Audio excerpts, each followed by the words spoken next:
So 2 days ago, Israel launched a bombing campaign dubbed Operation Protective Edge against Gaza that's still ongoing. But despite the horrors on the ground, the mainstream media seems to only be telling one side of the story. Take a look at this. From the Wall Street Journal, Israeli air defense intercepts more rockets as fighting continues.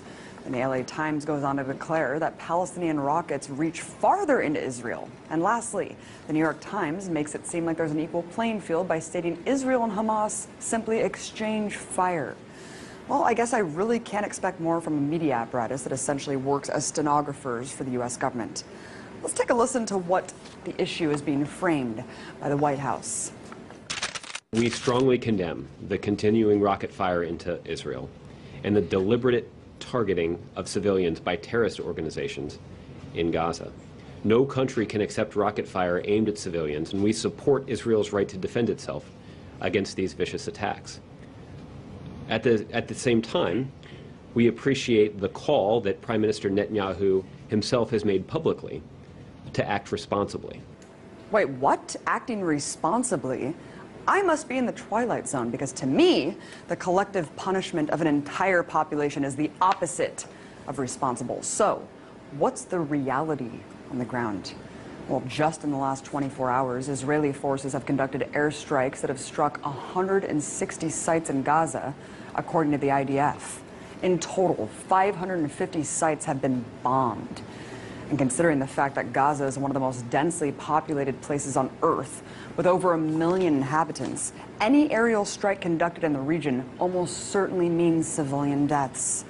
In fact, at the time of this broadcast, the strikes have killed at least 53 Palestinians, including 8 children and an 80-year-old woman. According to the Palestinian Minister of Public Works and Housing, at least 50 homes have been destroyed so far and 1,700 damaged. So when the IDF talks about hitting, quote, Hamas targets, remember that Hamas is the democratically elected leadership of Gaza, which could mean any government building or social services for Palestinians. So while the U.S. government can go on and on about Israel's right to defend itself, take heed of the increasing death toll in Gaza and the fact that no Israelis have yet died as a result of Hamas rockets. Look, I denounce deadly force on both sides. But it's important to not frame this as a cycle of violence that's equal. One is the colonizer-oppressor, the other, the colonized oppressed. As IDF General's son Miko Piled said just yesterday on the show, there are 2 choices for Palestinians in occupied territories: to completely surrender or resist. And resistance is what we're seeing now. I'm sick of my Palestinian friends losing their friends and family every time Israel goes on the offense against innocent people living in an open-air prison.